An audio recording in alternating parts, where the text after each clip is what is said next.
दूसरी जंग अजीम के बाद दुनिया दो बड़ी ताकतों में तकसीम हो गई। एक तरफ था यूनाइटेड स्टेट्स और दूसरी तरफ था सोवियत यूनियन।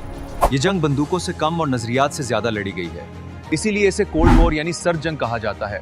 अमेरिका सरमायादारी निजाम को फैलाना चाहता था, जबकि सोवियत यूनियन कम्युनिज्म को दुनिया में मजबूत करना चाहता था। दोनों ताकतें बराह रास्त जंग से बचती रहीं, लेकिन दुनिया के मुख्तलिफ हिस्सों में प्रॉक्सी जंगें जारी रहीं। प्रॉक्सी जंग वो होती है जिसमें बड़ी ताकतें आपस में बराह रास्त लड़ने के बजाय किसी दूसरे मुल्क या ग्रोहों को सपोर्ट करके लड़ते हैं, यानी असल ताकतें पीछे रहती हैं और जंग किसी और जमीन पर लड़ी जाती है। कोल्ड वॉर के दौरान एक तरफ था यूनाइटेड स्टेट्स, जिसके साथ यूनाइटेड किंगडम, फ्रांस और जापान खड़े थे, तो दूसरी तरफ था सोवियत यूनियन, जिसके साथ चाइना, क्यूबा और नॉर्थ कोरिया की हिमायत हासिल थी। और फिर शुरू हुई एक ऐसी जंग जिसमें गोलियां कम चली मगर खौफ ज्यादा फैला।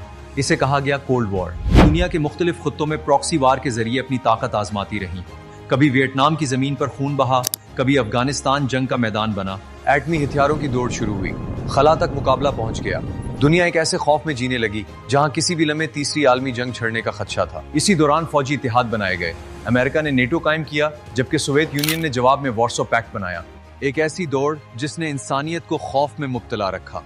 जर्मनी में खड़ी की गई बर्लिन वॉल इस तकसीम की इलामत बन गई। हथियारों की तरक्की इस मुकाबले का अहम हिस्सा थे, लेकिन तवील मुकाबले और दिफाई अखराजात ने सोवियत मईशत पर दबाव बढ़ा दिया। इसी दौरान सोवियत यूनियन के कई रियासतों ने आज़ादी का मुतालबा शुरू कर दिया।